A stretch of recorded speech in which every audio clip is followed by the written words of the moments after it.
Hello प्यारे बच्चों, कैसे हैं आप सभी लोग। उम्मीद है आप सभी लोग सुरक्षित होंगे और स्वस्थ होंगे अपने अपने घरों पर। तो बच्चों, आज का जो लेक्चर है वो है ग्राफ। आज हम क्या पढ़ेंगे? आज हम पढ़ेंगे graph between graph between electric field and distance x मान लो या r मान लो, चलो डिस्टेंस r टू टू, ठीक है, डिस्टेंस r। यानी कि जैसे जैसे डिस्टेंस बढ़ेगी, भूल जाओ, जैसे जैसे डिस्टेंस कम होगी, चाहे बढ़ाओ चाहे कम करो, इलेक्ट्रिक फील्ड पर इफेक्ट पड़ेगा या नहीं पड़ेगा? बिल्कुल पड़ेगा। तो वो इफेक्ट किस तरीके से वेरी करता है? इनडायरेक्टली अगर बोलूं तो इलेक्ट्रिक फील्ड जो है वो डिस्टेंस पर किस तरीके से वेरी करेगा, वो चीज हमें देखनी है। इलेक्ट्रिक फील्ड डिस्टेंस पर किस तरीके से वेरी करेगा, वो चीज हम यहाँ पर ग्राफ की हेल्प से उसे अंडरस्टैंड करेंगे, ग्राफ की हेल्प से उसे समझने का छोटा सा प्रयास करेंगे। सर हम प्रयास ही तो करते हैं, हम तो कोशिश ही करते हैं, बाकी तो ऊपर वाले की मर्जी। अच्छा बच्चों सुनो, ग्राफ प्लॉट करने से पहले थोड़ी सी इलेक्ट्रिक फील्ड के बारे में जनरल चर्चा कर लेते हैं। क्या कर लेते हैं? जनरल चर्चा, क्योंकि मुझे अच्छे से पता है और आपको भी पता है कि इतने दिन हो गए हैं इलेक्ट्रिक फील्ड को पढ़े हुए। बहुत स्टार्टिंग में पढ़ा था सदियों पहले, तो आप भूल चुके होंगे। सर क्या बात करते हो, प्रीवियस लेक्चर में तो आपने हमारे क्वेश्चंस करवाया। मैं जानता हूँ मैंने तो करवाए हैं, लेकिन आपने कैसे किए हैं वो भी मुझे पता है। तो सपोज के क्यू अपॉन आर स्क्वायर, के क्यू अपॉन आर स्क्वायर, क्या ये इलेक्ट्रिक फील्ड का फॉर्मूला है? बिल्कुल है, उसमें कोई दो राय वाली बात नहीं है। क्या इलेक्ट्रिक फील्ड के पर डिपेंड करेगा? के पर डिपेंड नहीं करेगा, मतलब के पर डिपेंड करेगा, लेकिन क्या के साथ वेरी कर पाएगा? नहीं कर पाएगा, क्योंकि सर आप एक बार मीडियम फिक्स करो, आप एक बार क्या करो, मीडियम फिक्स करो, और मीडियम के साथ में के भी आपका क्या हो जाएगा, फिक्स हो जाएगा। तो अब आप चाहे उस आवेश दोनों आवेशों के साथ कुछ भी कर्म करो वो आवेश के साथ में, तो लेकिन क्या के चेंज हो पाएगा? नहीं हो पाएगा। जब के चेंज नहीं हो पाएगा तो क्या के साथ में इलेक्ट्रिक फील्ड वेरी करेगा? नहीं करेगा भाई। तो इलेक्ट्रिक फील्ड किस किस पर वेरी करेगा? आवेश पर। आवेश पर वेरी करेगा। जैसे जैसे आवेश का मान बढ़ाया जाएगा वैसे वैसे इलेक्ट्रिक फील्ड भी बढ़ेगा। बच्चों इलेक्ट्रिक फील्ड जो है वो आवेश के साथ में, या सॉरी चार्ज के साथ में भी वेरी करेगा। अब चार्ज को थोड़ी देर के लिए ड्रॉप कर रहे हैं। हमारा आइडिया है किस किस के लिए? Electric field and distance, electric field and उनकी बीच की जो दूरियां हैं वो दूरी का हमें फायदा उठाना है। फायदा उठाते नहीं उठाते? अगर किसी एक में और उसमें, अगर आपकी उसमें और उसके उसमें दूरियां बढ़ती हैं तो क्या आप उसका फायदा उठाते हैं? सर भरपूर फायदा उठाते हैं। तो वह फायदा हमें कहाँ उठाना है? यहाँ पे उठाना है। कहाँ उठाना है? यहाँ पे उठाना है। देख भाई दिख रहा है? बिल्कुल दिख रहा है। वो जो इलेक्ट्रिक फील्ड बढ़ेगा इसका मतलब क्या हो रही है, उन दोनों के बीच की जो डिस्टेंस है वो कम होगी। लेकिन इलेक्ट्रिक फील्ड ऐसे नॉर्मली बढ़ेगा, ये स्क्वायर इनवर्स है। ये कौन सा लो है? स्क्वायर इनवर्स लो। ये कौन सा लो है? स्क्वायर इनवर्स लो। सो ये जो अगर मान लो डिस्टेंस आपने 2r करके बढ़ा दिया, मतलब डिस्टेंस क्या करी, दोनों चार्जेस के बीच की जो डिस्टेंस है उसको क्या कर दिया? डबल कर दिया। क्या कर दिया? डबल कर दिया। तो इलेक्ट्रिक फील्ड जो है वो कम होगा, ये तो श्योर है। जो इलेक्ट्रिक फील्ड है वो तो कम होगा, बट कितना कम होगा? 4 टाइम्स। कितना कम हो जाएगा? 4 टाइम्स। कैसे पता चला? क्योंकि ये किसको फॉलो करता है? स्क्वायर इनवर्स लॉ को। अगर ट्रिपल कर दो डिस्टेंस को तो ये कितना हो जाएगा? e/9, है ना। 4 गुना कर दो, 4 टाइम्स कर दो तो ये क्या हो जाएगा? e/16। इस तरीके से किसको फॉलो करता है? Square inverse law. खैर कोई बात नहीं। एक एक छोटी सी बात और बता दो यार, बताओगे क्या? हाँ सर पूछो, सुन बात को। अगर मैं कहूं मुझे क्या करना है, इलेक्ट्रिक फील्ड को जीरो करना है। क्या करना है? इलेक्ट्रिक फील्ड को जीरो करना है, तो क्या करूं? सर कुछ मत करो, डिस्टेंस को कहां रख दो? इंफिनिटी। अगर डिस्टेंस इंफिनिटी तो इलेक्ट्रिक फील्ड क्या हो जाएगा? अगर डिस्टेंस इंफिनिटी तो इलेक्ट्रिक फील्ड बिकम जीरो। तो इलेक्ट्रिक फील्ड बिकम जीरो। क्या रियल में यानी कि इलेक्ट्रिक फील्ड जीरो हो जाएगा, लेकिन कहां? किसी भी चार्ज से कितनी डिस्टेंस पर? इंफिनिटी डिस्टेंस पर। कितनी डिस्टेंस पर? Infinity distance. कितनी डिस्टेंस पर? इंफिनिटी, यानी कि यहां से बहुत दूर कहीं पर जाकर इलेक्ट्रिक फील्ड जीरो होगा, लेकिन कहां होगा एग्जैक्ट वो मुझे भी मालूम नहीं है, वो मुझे भी मालूम नहीं है।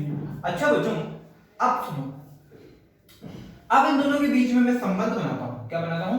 संबंध बनाता हूं। इनके रिश्तों को आंकड़ों के फॉर्म में, स्टैटिस्टिक्स की फॉर्म में जमाते हैं। तो बच्चों सुनो, अगर ये रखा मैंने प्लस क्यू चार्ज रखा, और यहां कहीं कहां रखूंगा, यहां पे जगह नहीं बची, भूल भूल भूल, ये ले, ठीक है, प्लस क्यू चार्ज। मान ले तेरा ये पॉइंट चार्ज मैंने इधर रखा, ठीक है, पॉइंट चार्ज मैंने इस तरफ रखा है। बता भाई, यहां से r डिस्टेंस पर मैंने क्या रख दिया? ये पॉइंट चार्ज रख दिया। ये बात हो गई, सब बात हो गई। अब मैं तेरे से पूछता हूं कि इस प्लस क्यू चार्ज की वजह से इस पॉइंट चार्ज पर इलेक्ट्रिक फील्ड की डायरेक्शन, इस पॉइंट चार्ज पर इलेक्ट्रिक फील्ड की डायरेक्शन बता। ओ सर, इसमें क्या है? लो कैन टुपच खोपाच, ये ले इलेक्ट्रिक फील्ड किधर हो गया? इस तरफ। पक्का? ओके। अगर इसको एलएचएस मान लो, किधर हो गया? Left hand side. Okay sir, ठीक है। अब मैं क्या करता हूं, थोड़ी देर बाद आया, नहीं, इधर बताइए, ये ले क्यू नॉट चार्ज रखा मैंने, और ये रखा,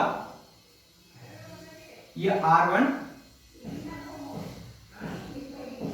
R2। मान ले जो सेकंड पोजीशन है, ये ले सेकंड पोजीशन, ये ले फर्स्ट पोजीशन, ठीक है। अब सेकंड पोजीशन R2 डिस्टेंस पर एक और चार्ज लेकर आ गया, सेम चार्ज मान लो, कोई सा भी चार्ज मान लो, कोई इफेक्ट नहीं है।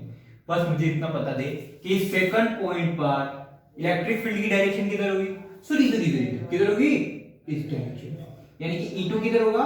इस तरफ होगा। अब देख, अगर मैं कहूं, इसे मैंने ओरिजिन मान लिया, इसे मैंने क्या मान लिया?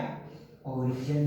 तो अगर इधर इलेक्ट्रिक फील्ड मान लेता हूं प्लस में, इधर क्या मान लेता हूं? इलेक्ट्रिक फील्ड प्लस में, तो इधर क्या होगी? इलेक्ट्रिक फील्ड नेगेटिव में होगी। इधर क्या होगी? इलेक्ट्रिक फील्ड नेगेटिव में। ओ बहुत बढ़िया सर। अगर आपने इसको इलेक्ट्रिक फील्ड को इधर पॉजिटिव लिया, तो ऑब्वियसली बात है कि आपको डिस्टेंस भी क्या लेनी पड़ेगी? पॉजिटिव नेगेटिव लेनी पड़ेगी, क्योंकि डिस्टेंस भी अब पॉजिटिव नेगेटिव लेनी पड़ेगी। सो मैं क्या ले, इससे ये मान लो ओ पॉइंट मान लेता हूं, यहां पे जहां पे मेरा क्या रखा हुआ है? प्लस क्यू चार्ज रखा हुआ है, उस पॉइंट को मैंने ओ एग्जिम के लिए। सो उससे इस तरफ जो डिस्टेंस है वो भी मैंने पॉजिटिव ले ली, और इस तरफ की डिस्टेंस मैंने नेगेटिव ले ली। अब ग्राफ खेलते हैं। अब ग्राफ खेला जाए। टुपच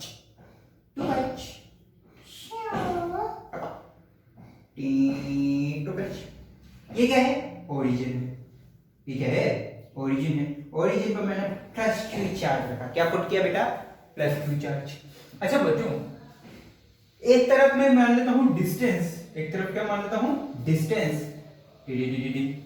अब डिस्टेंस प्लस में भी लेनी है, माइनस में भी लेनी है। तो आप बचपन से पढ़ते आए हो, जब बचपन में 55 के थे तब आप पढ़ते आए हो कि इधर वाली डिस्टेंस को पॉजिटिव लेते हैं, इधर वाली डिस्टेंस को नेगेटिव लेते हैं। तो लो भाई, टू पच पक्का? ओ हाँ, ये तो भूल। अब बच्चों, इलेक्ट्रिक फील्ड कौन सी एक्सिस पे लूं? इलेक्ट्रिक फील्ड कौन सी एक्सिस पे लूं? सर एक्स एक्सिस तो डिस्टेंस ली, इलेक्ट्रिक फील्ड है वाई एक्सिस पे ले भाई। तेने बोला ना, मैंने बोला, इलेक्ट्रिक फील्ड ले लिया। अब सुन सर, पॉजिटिव इलेक्ट्रिक फील्ड को कहां लो? पॉजिटिव वाई एक्सिस पे ले लो, यानी कि इधर क्या है? Plus electric field. और नेगेटिव इलेक्ट्रिक फील्ड को कहां शो कर दो?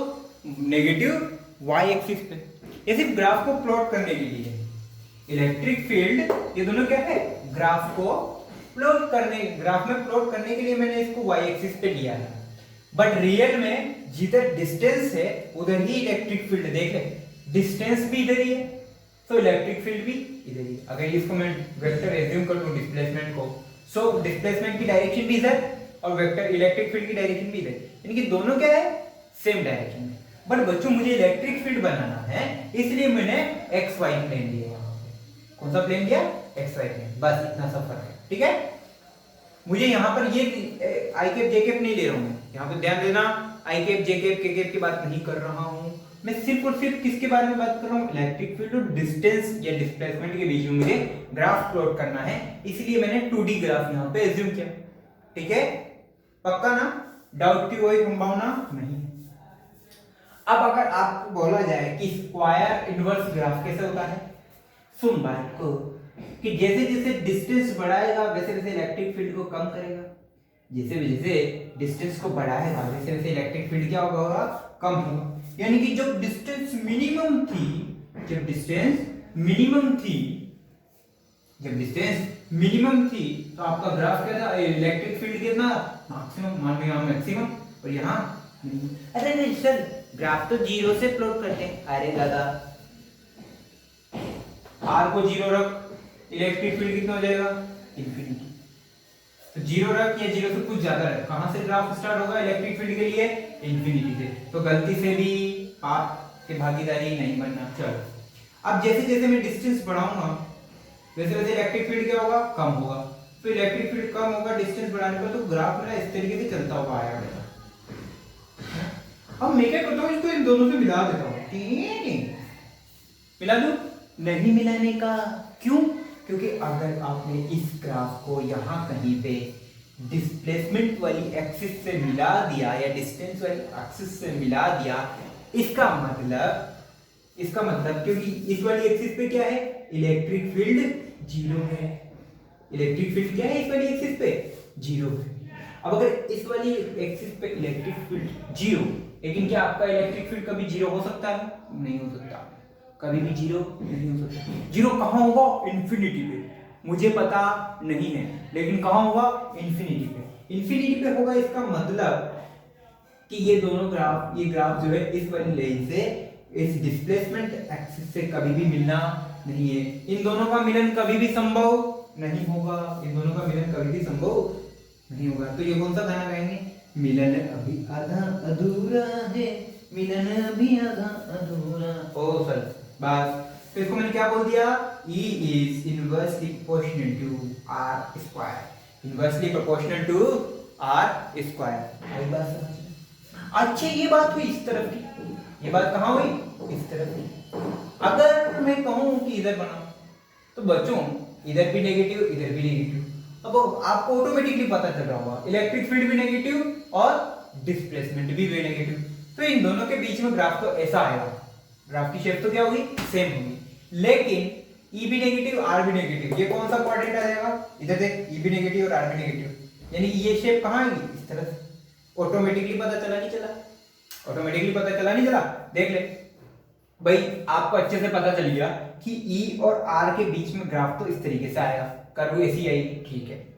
अब इधर देख, इस वाले में बात करते हैं, E पॉजिटिव R पॉजिटिव। तो आपने कौन सा क्वाड्रेंट लिया, फर्स्ट क्वाड्रेंट, यहाँ पे E भी पॉजिटिव था और R भी पॉजिटिव। सेकंड क्वाड्रेंट की बात करते हैं, E भी नेगेटिव और R भी नेगेटिव। अब R नेगेटिव ये वाली साइड और E नेगेटिव ये वाली साइड, तो आपका जो ग्राफ है वो कहाँ बनेगा, यहाँ बनेगा, यहाँ बनेगा, और ग्राफ बिल्कुल ऐसा बनेगा। आ गया बिना सोल्व किए। लेकिन अगर आप इसको थ्योरेटिकली सोल्व करो तो करो, देख, नेगेटिव में इलेक्ट्रिक फील्ड बढ़ना चाहिए, नेगेटिव में इलेक्ट्रिक फील्ड क्या होना चाहिए, बढ़ना चाहिए। अगर नेगेटिव में इलेक्ट्रिक फील्ड बढ़ना चाहिए, ठीक है, ठीक है। अब अगर बच्चों नेगेटिव में इलेक्ट्रिक फील्ड बढ़ना चाहिए, बढ़ेगा, बिल्कुल बढ़ेगा, लेकिन कब, जैसे जैसे आप इसकी डिस्टेंस बढ़ाओगे। तो जैसे जैसे डिस्टेंस बढ़ाओगे वैसे वैसे फील्ड भी क्या होगा, बढ़ेगा, क्यों, ठीक है। तो ये क्या हो गया, ये भी क्या है, E is inversely proportional to R square। But यहां पे क्या हो रहा है बच्चों, E क्या है, नेगेटिव डायरेक्शन में इंक्रीज हो रहा है, मतलब अपोजिट में। पहले अगर इधर वाली को पॉजिटिव माना तो इसके अपोजिट वाली क्या होगी, नेगेटिव हो जाएगी। अगर इसको पॉजिटिव मानते तो ये क्या हो जाता है, नेगेटिव हो जाता है, उसमें कोई दिक्कत नहीं है, ठीक है। और R माइनस एक्स एक्सिस पे ले लेता हूं, R का ले लेता हूं माइनस एक्स एक्सिस पे, और यहां पे R कहां लिया मैंने, पॉजिटिव एक्स एक्सिस पे, कहां लिया, प्लस एक्स एक्सिस पे, ठीक है। तो ये ग्राफ आएगा कब, जब आपका जो चार्ज है वो किसका, कौन सा है, प्लस क्यू चार्ज। ये ग्राफ प्लॉट करो, और अब जब आप सेकंड ट्राई करोगे वो क्या करोगे, इस प्लस क्यू को स्किप करके क्या रखो, माइनस क्यू, इस प्लस क्यू को स्किप करके क्या रखो, माइनस क्यू, और ग्राफ को प्लॉट करो। ठीक है, कुल मिला के कहने का मतलब क्या है, अगर इलेक्ट्रिक फील्ड मेरा इस तरफ है, अगर मेरा इलेक्ट्रिक फील्ड इस डायरेक्शन में है तो उसको मैंने क्या माना, पॉजिटिव, और अगर इलेक्ट्रिक फील्ड इस डायरेक्शन में है अपोजिटली तो उसको क्या एज्यूम किया, नेगेटिव। तो अब आपको सारे ग्राफ किस तरीके से प्लॉट करने हैं, मान लो ये यहाँ पे इलेक्ट्रिक फील्ड इस डायरेक्शन में है तो उसको एज्यूम करना है पॉजिटिव, और अगर इस डायरेक्शन में दे रहे हो तो नेगेटिव। ठीक है, बचपन से यही करते हैं, ओरिजिन के इधर वाला तो हमेशा पॉजिटिव लेते हैं, इधर वाला हमेशा नेगेटिव लेते हैं, तो उसी से फॉलो करना है। ठीक है, कॉपी करो।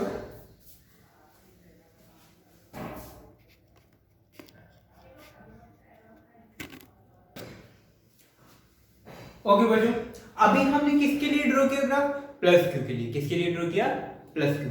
अब प्लस क्यू की जगह जरा माइनस क्यू क्या कहता है, जरा माइनस क्यू के मन की बात सुनते।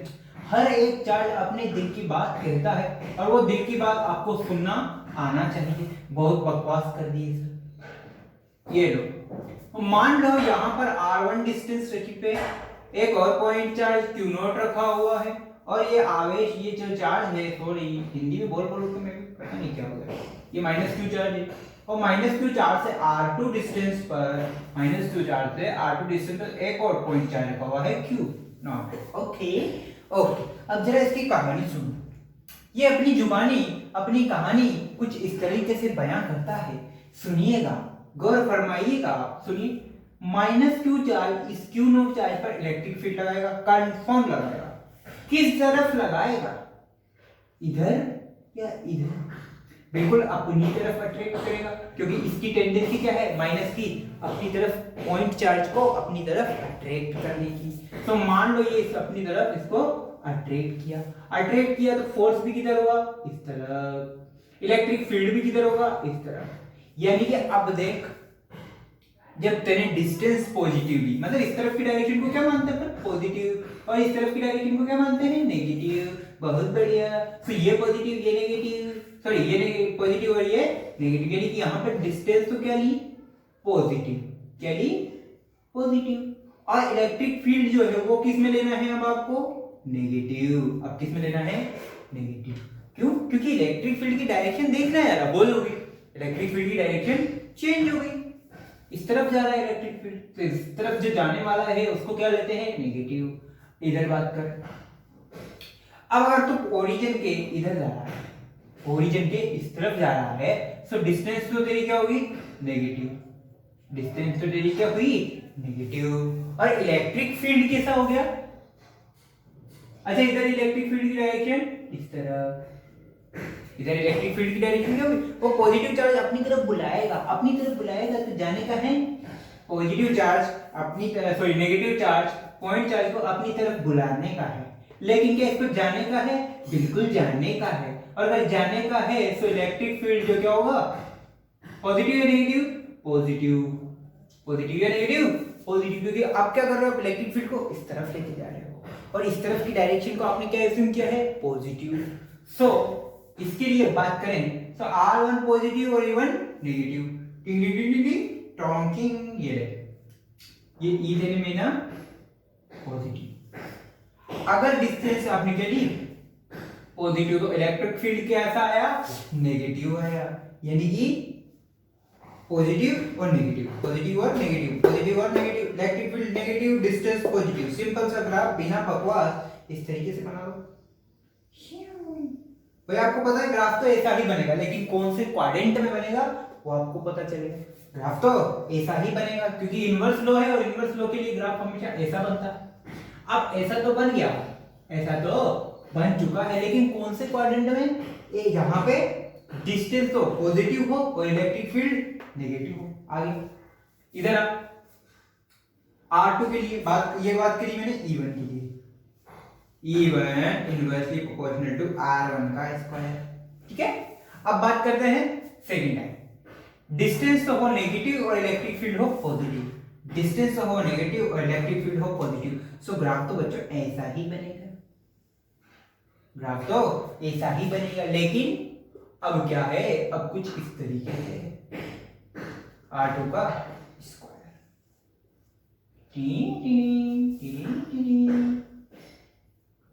मुझे तुमसे कुछ कहना, कह दो ना। ये कौन सा चार्ज है? Negative charge. तो नेगेटिव चार्ज के लिए ग्राफ कुछ इस तरीके से होगा। कॉपी कर लो।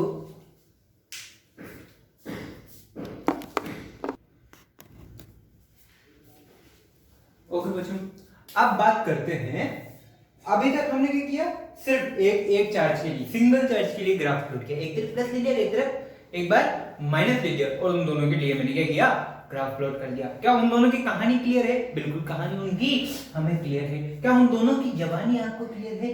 बिल्कुल। ये जवानी है दीवानी। ओके, अब सुन बात को। अब मैं क्या करता हूँ, एक से काम नहीं बनेगा, एक से काम नहीं बनेगा, तो क्या करूं, दो को लेकर आओ। फिर किसको लेकर आओ?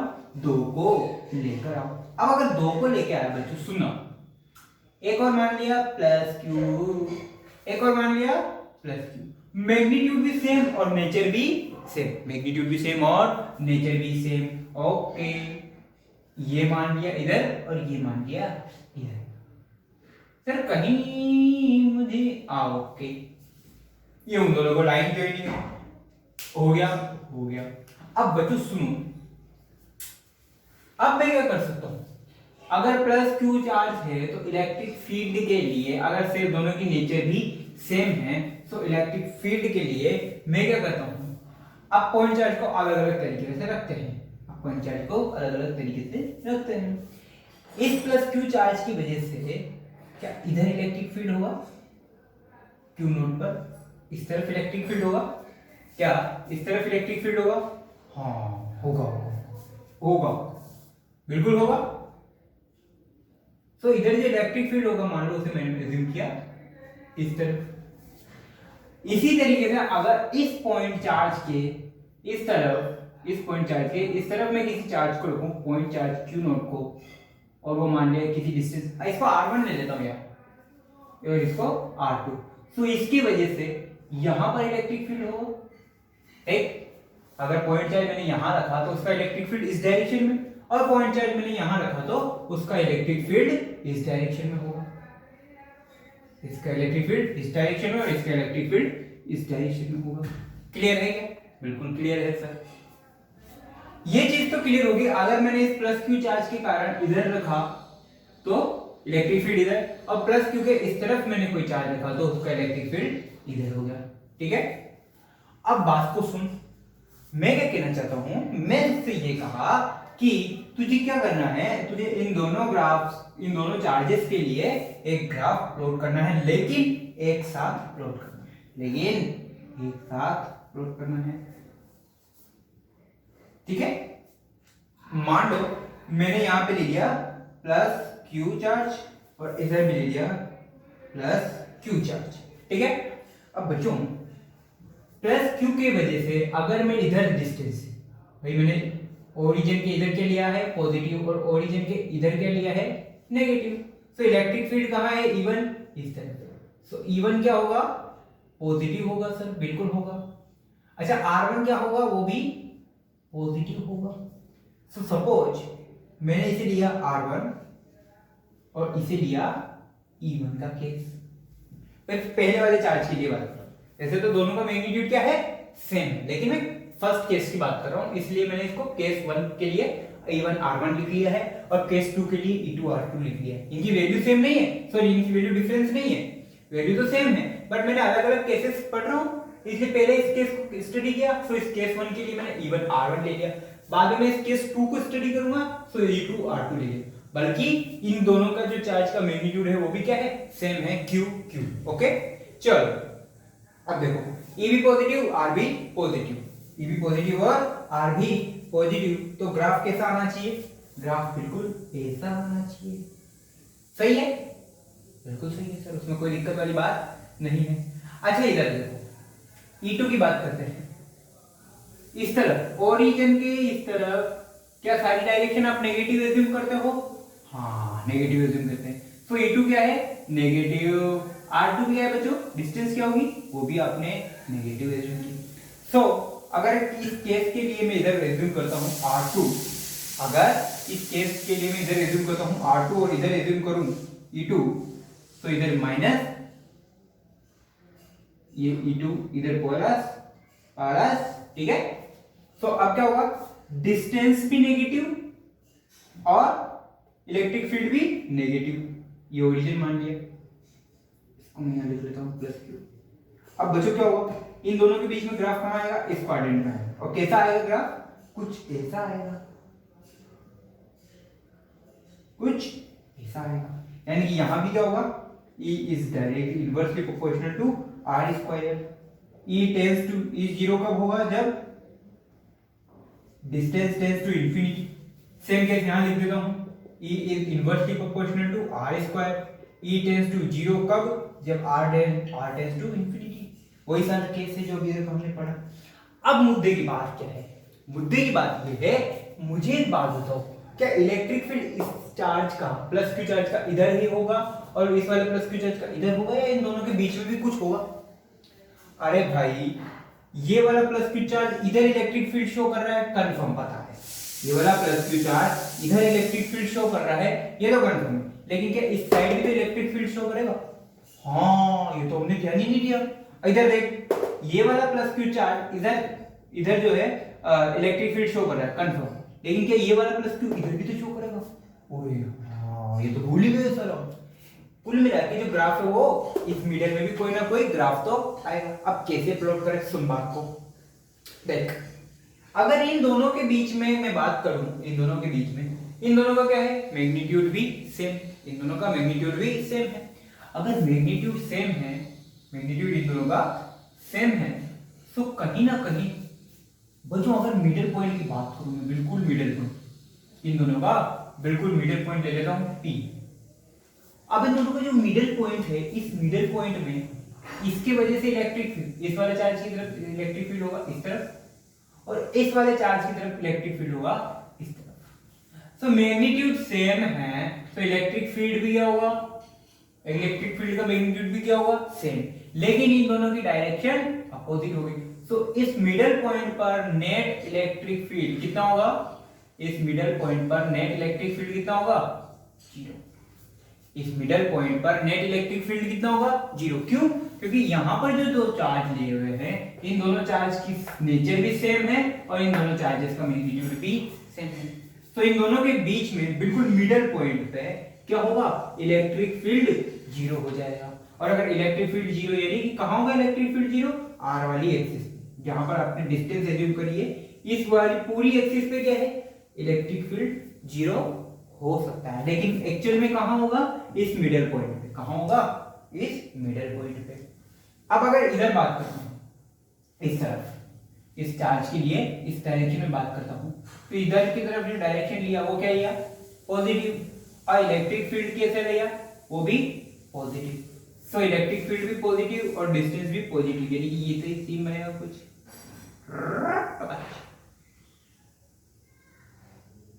इस तरीके से जाएगा, ठीक है।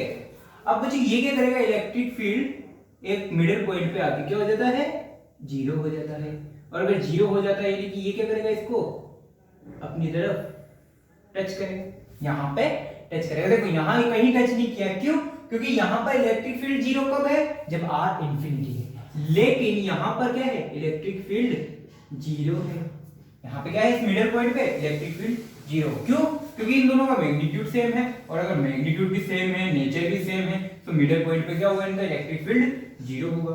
सेम केस इधर वाला, इसके लिए ये वाला इलेक्ट्रिक फील्ड इधर होगा, यानी कि इधर क्या होगा, नेगेटिव डायरेक्शन, और इलेक्ट्रिक फील्ड भी क्या होगा, इधर नेगेटिव डायरेक्शन। सो ये वाला ग्राफ आ जाएगा इसके लिए,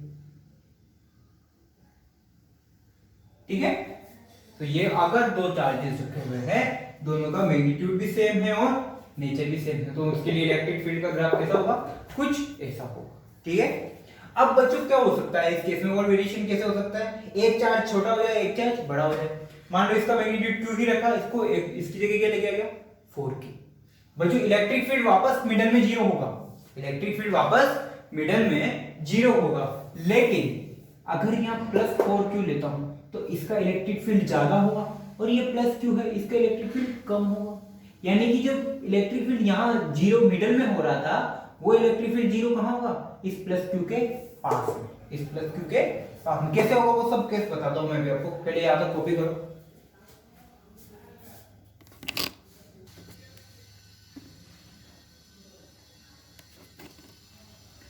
ओके बच्चों, अब मैं क्या करता हूं, मैंने पहले क्या किया, दोनों का मैग्नीट्यूड भी सेम लिया था और नेचर भी सेम। अब नेचर तो सेम है, अभी भी प्लस प्लस ही है, बट अभी क्या है, एक चार्ज बड़ा और एक चार्ज छोटा, एक चार्ज बड़ा और एक चार्ज छोटा।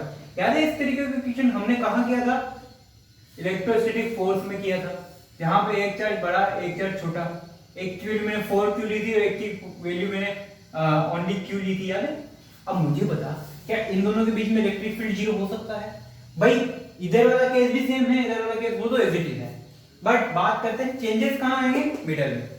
भाई इलेक्ट्रिक फील्ड जीरो होगा, बिल्कुल होगा, इलेक्ट्रिक फील्ड मिडल में जीरो होगा, बिल्कुल होगा, लेकिन अब कहां होगा, अब इलेक्ट्रिक फील्ड कहां होगा, देख इस प्लस 2 का 10 क्यू का एरिया ज्यादा बड़ा होगा, इस प्लस 10 क्यू का एरिया इलेक्ट्रिक फील्ड क्या होगा, ज्यादा बड़ा, और इस प्लस 1 क्यू का जो इलेक्ट्रिक फील्ड है वो क्या होगा, छोटा होगा, वो क्या होगा, छोटा। यानी कि जो इलेक्ट्रिक फील्ड है वो कहां मिलेंगे, ई मतलब वो कहां मिलेंगे, छोटे वाले चार्ज के पास में। कहां मिलेंगे, छोटे वाले जो चार्ज यानी कि कम अमाउंट का जो चार्ज है उसके पास में, और जहां इलेक्ट्रिक फील्ड मिलेंगे उनकी डायरेक्शन अपोज है, तो इलेक्ट्रिक फील्ड क्या हो जाएगा, जीरो। डायरेक्शन कैसे, इस 10 क्यू के कारण डायरेक्शन इधर और इस प्लस क्यू के कारण डायरेक्शन इधर, तो इलेक्ट्रिक फील्ड यहाँ पे क्या हो जाएगा, जीरो हो जाएगा। लेकिन ये कब पॉसिबल है, पहले तो कहां हो रहा था, बिल्कुल मिडल में, जब दोनों के चार्जेस सेम थे, यहाँ भी प्लस क्यू था यहाँ भी प्लस क्यू था, तो कहां हो रहा था, बिल्कुल जीरो, मिडल में। लेकिन अब कहां होगा जीरो, इस छोटे वाले चार्ज के पास में होगा। यानी कि पहले जो काम मिडल में हो रहा था, बिल्कुल मिडिल पॉइंट पे, वो कहां होगा, छोटे वाले चार्ज के छोटे वाले चार्ज के पास में होगा। अब कहां होगा, छोटे वाले चार्ज के पास में, कुछ इस तरीके से।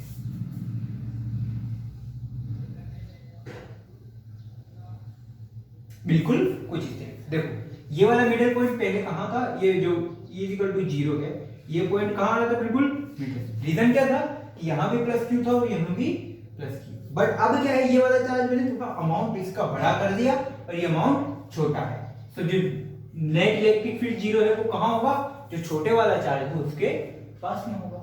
ठीक है, ये तो बात हुई सेम नेचर वाले चार्जेस, ये तो बात हुई सेम नेचर वाले चार्जेस। अब थोड़ा गड़बड़ चला करते हैं, अब थोड़ा गड़बड़ चला करते हैं, क्या कर सकते हैं अब वेरिएशन में क्या कर सकते हैं, एक प्लस ले लेते हैं एक माइनस ले लेते हैं। अब क्या करते हैं बच्चों, एक प्लस और एक माइनस, तो इसको कॉपी करो।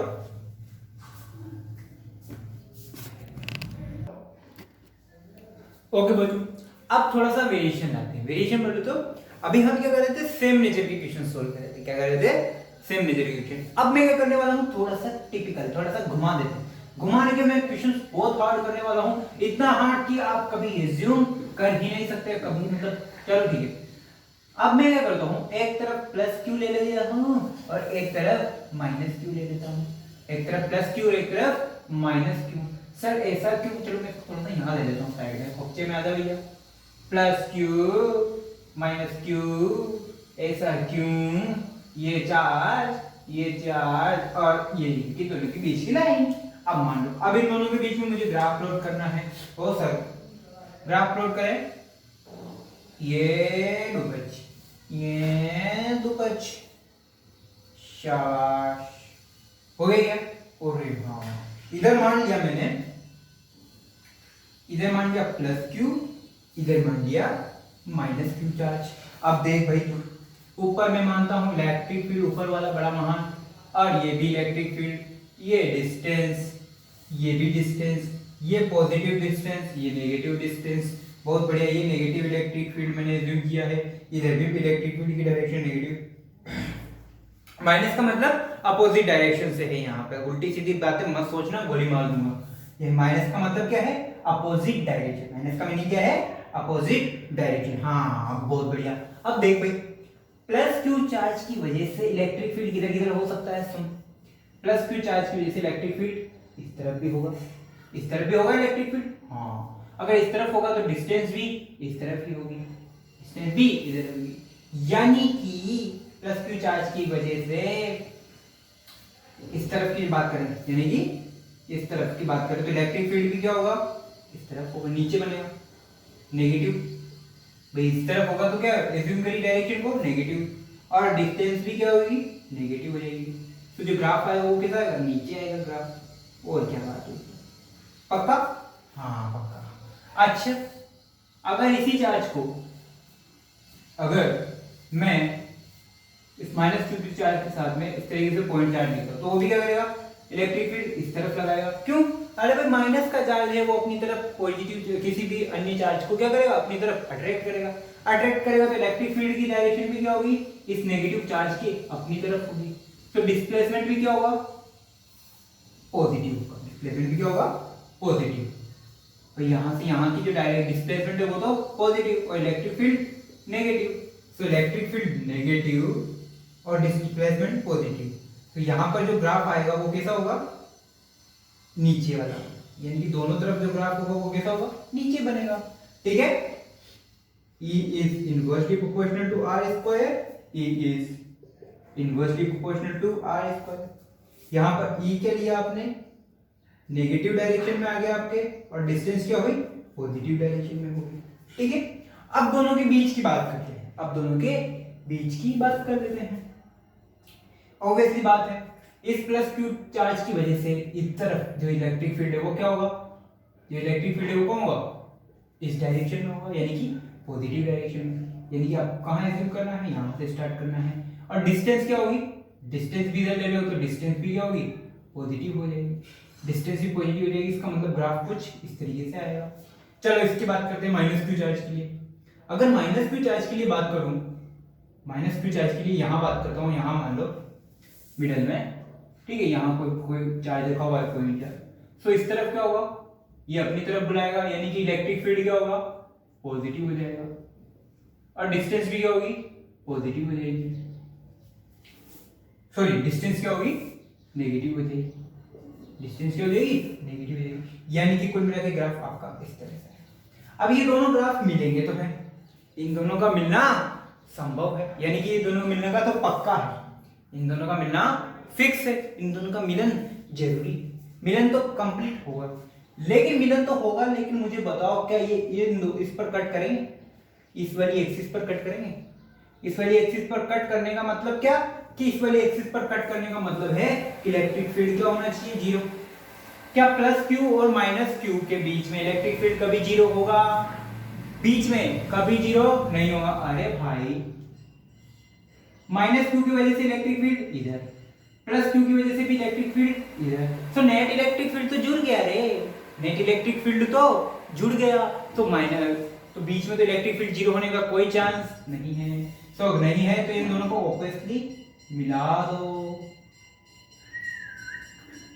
इन दोनों को आपस में मिला दो।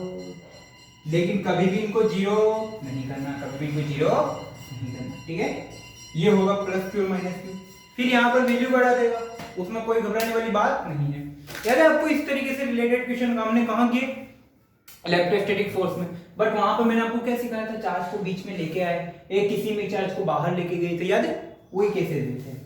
बस वहां फोर्स था, यहाँ ई था, वहां हमने कैलकुलेशन करी थी, यहाँ ग्राफ प्लॉट किया। सिंपल रे बाबा, सिंपल है। चलो कॉपी करो, नेक्स्ट टॉपिक पर आते हैं, लास्ट टॉपिक पर आते हैं।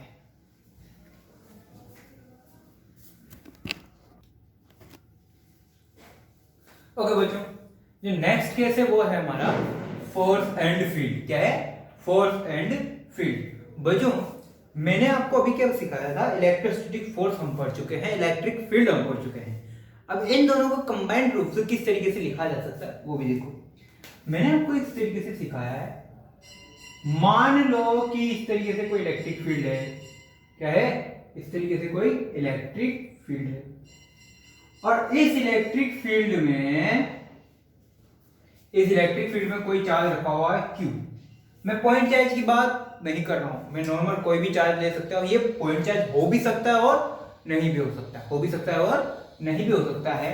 मान लो कि इस पॉइंट चार्ज Q है।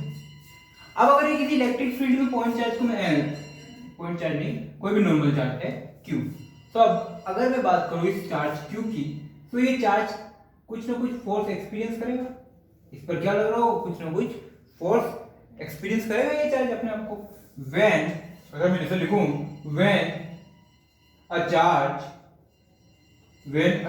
Q is in an electric field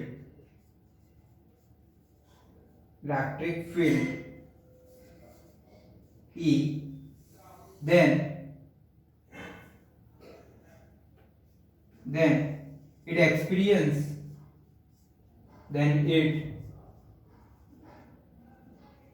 experience a force F.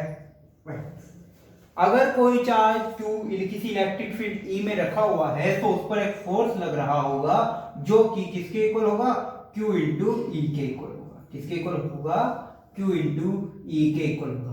बच्चों ये जो फोर्स है ये कूलाम चार्ज पर भी एप्लीकेबल है और सॉरी पॉइंट चार्जेस पे भी एप्लीकेबल है। और बट अगर मैं बात करूं कूलाम फ्लो की तो उस वाले केसेस में जितने भी चार्जेस लिए मैंने वो सब कौन से लिए, पॉइंट चार्जेस लिए। कौन से लिए थे मैंने, पॉइंट चार्जेस। बट ये वाला जो फोर्स है ये पॉइंट चार्जेस के ऊपर भी एप्लीकेबल है और नॉर्मल चार्जेस के ऊपर भी एप्लीकेबल है। अब बच्चों अगर इस चार्ज को किसी इलेक्ट्रिक फील्ड में रखा गया तो पक्का ये मूवमेंट करेगा। ये जो चार्ज है ये चुपचाप तो बैठेगा नहीं, ये इधर उधर मंडराएगा, इधर उधर भटकेगा।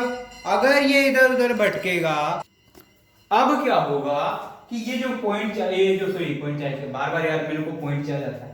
ये जो चार्ज Q है ये अपने आप चुपचाप तो बैठेगा नहीं, ये कुछ ना कुछ मूवमेंट तो करेगा। यानी कि ये भटकने वाले में से है, ये चुपचाप बैठने वालों में से नहीं है। अगर ये भटकेगा तो इसका कुछ ना कुछ एक्सीलरेशन होगा। सपोज मैं बोलता हूं, सपोज अब अगर मैं इसको इस तरीके से लिखूं, if mass of charge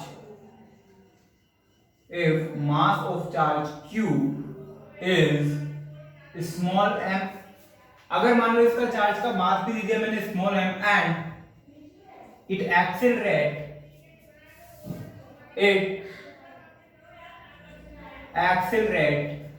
with small m, then अच्छा अगर मास भी हो और एक्सीलरेशन भी हो सो क्या मैं फोर्स को कुछ इस भाषा में लिख सकता हूं? अरे हाँ ये तो हमने पढ़ा था, कहां पे, न्यूटन में। कहां पे पढ़ा था, न्यूटन में। और बच्चों आपको अच्छे से पता है कि न्यूटन और कूलाम दोनों एक दूसरे के नकलची हैं, जो न्यूटन ने दिया वही कूलाम ने भी दिया। अच्छा ऐसा भी हो सकता है कि जो कूलाम ने दिया वो न्यूटन ने भी दिया। खैर कोई बात नहीं। तो बच्चों इन दोनों इक्वेशंस को देखें तो क्या मैं ऐसा लिख सकता हूं? हाँ ऐसा लिखा जा सकता है। तो यहां से जो है एक क्या है एक्सेलरेशन इसका फाइंड कर सकते हैं। यानी कि अगर किसी इलेक्ट्रिक फील्ड E में किसी चार्ज Q को रखा जाए जिसका द्रव्यमान या जिसका मास स्मॉल m हो तो वो उस इलेक्ट्रिक फील्ड में a एक्सेलरेशन के साथ में मूवमेंट करेगा और उसका एक्सेलरेशन a क्या आएगा, ये QE by m। ठीक है, कॉपी करोगे? चलो कॉपी करेंगे इसको। फिलहाल इससे रिलेटेड एक क्वेश्चन कर लेते हैं, छोटा सा प्यारा सा। देखो क्वेश्चन में पढ़ के बता देता हूं। Okay okay okay okay okay, मान लो मैंने कहा टिक टिक टिक इफ अकड़म बकड़म beginning beginning beginning okay if a charge of कितने coulomb 10 microcoulomb is placed in electric field of कितना 7 into 10 की power -3 Newton per coulomb, then how much force it will experience। अगर किसी charge का value दे दिया आपको, मैंने आपको क्या किया, आपको चार्ज की वैल्यू दे दी, आपको इलेक्ट्रिक फील्ड दे दिया और आपको उस पर क्या पूछ लिया जाएगा, फोर्स पूछ लिया जाएगा। तो कर सकते हैं, बिल्कुल कर सकते हैं सर। क्या देखा, direct F = Q into E। Okay, Q की वैल्यू बोल भैया, Q की वैल्यू बोल फटाफट। 10 माइक्रोकूलम, 10 माइक्रोकूलम रखूं या 10 कूलम रखूं? ओ 10 कूलम रखना है, तो माइक्रो को कूलम में कन्वर्ट करना है, तो 10 की पावर -6 से मल्टीप्लाई कर दो। अच्छा इलेक्ट्रिक फील्ड डायरेक्ट दी हुई है 7 × 10⁻³ सोल्व करो, कितना है 6 5 -8, 7 × 10 की पावर -8 न्यूटन का फोर्स जो है वो चार्ज एक्सपीरियंस कर रहा होगा। कितना फोर्स एक्सपीरियंस कर रहा होगा वो? 7 × 10⁻8। ठीक है, कॉपी करो। एक लास्ट क्वेश्चन करते हैं इससे रिलेटेड। सपोज लो, अब नेक्स्ट क्वेश्चन की बात करते हैं। लास्ट क्वेश्चन है, बट इसी में मैं आपको तरह तरह से वेरिएशंस बताने वाला हूं, तो आप उस वेरिएशन को देख के अपने घर पर बैठकर आराम से क्वेश्चंस कर सकते हैं और खुद से क्वेश्चन भी बना सकते हैं। सर हम इतनी मेहनत थोड़ी करते हैं। चलो खैर कोई बात नहीं। मान लो कि ये इस तरीके से इलेक्ट्रिक फील्ड है। सर मान लिया आपने, बोला तो हमने मान लिया, बिल्कुल बहुत बढ़िया। अब बात सुनते हैं मुद्दे की बात। मुद्दे की बात ये है बच्चों, इस इलेक्ट्रिक फील्ड में दो तरह से विभिन्न प्रकार के पार्टिकल हैं। एक है अल्फा पार्टिकल। क्या है? Alpha particle. अल्फा पार्टिकल यहां बैठा हुआ है, ओके। दूसरी तरफ है एक और भाई साहब प्रोटॉन। कौन है? प्रोटॉन। हो गया? एक अल्फा पार्टिकल है और एक प्रोटॉन पार्टिकल है। अब एक अल्फा है एक प्रोटॉन है, क्या इलेक्ट्रिक फील्ड दोनों के ऊपर सेम है? हाँ, दोनों के ऊपर इलेक्ट्रिक फील्ड तो सेम है। सो क्या इन दोनों का फोर्स भी सेम होगा? हाँ, फोर्स भी सेम होगा। इन दोनों का फोर्स सेम नहीं होगा। क्यों? क्योंकि फोर्स किस किस पर डिपेंड करता है? चार्ज पर भी तो डिपेंड करता है। इलेक्ट्रिक फील्ड सेम है तो क्या चार्ज तो दोनों पर डिफरेंस है। सो आपको क्या निकालना है? आपको निकालना है ratio of alpha particle and proton, यानी कि you have to find ratio of acceleration for alpha particle and proton, यानी कि अल्फा का एक्सीलरेशन और प्रोटॉन का एक्सीलरेशन। अरे वही ऑब्वियसली बात है, इलेक्ट्रिक फील्ड में ये है। अब अल्फा पार्टिकल पर भी कोई चार्ज होगा, बिल्कुल होगा। मान लो Q अल्फा इस पर है। प्रोटॉन पर भी चार्ज होगा, Q प्रोटॉन चार्ज है। अब अगर इन दोनों पर चार्ज होगा, सो आपको क्या करना है? ये दोनों जो एक्सेलरेट करेंगे, बिल्कुल एक्सेलरेट करेंगे। सो इन जिस एक्सेलरेशन से ये एक्सेलरेट करेंगे, उसका एक्सेलरेशन का रेशियो आपको फाइंड करना है। करो, बहुत बुड़बक बनते हो। हो गया क्या? पहले मैं क्या करता हूं बच्चों, सिंपल सा है। हर क्वेश्चन आपसे कुछ कहता है, हर क्वेश्चन आपसे एक दिल की बात कहता है। उस दिल की बात को आपको सुनना जरूरी है, तो सुनो। आओ बच्चों, अगर मैंने आपको जस्ट पहले जब थ्योरी लिखवाई तो वहां पर एक्सेलरेशन लिखवाया, हाँ बोले Q into E upon M. Okay, alpha के लिए बात करूं तो A alpha is equal to Q alpha into E upon M alpha. E दोनों के लिए सेम है, इसलिए ई लिख देता हूं, डिवाइडेड बाय 2π। इसको मैं थोड़ा सा बड़ा लिख लेता हूं, A अल्फा।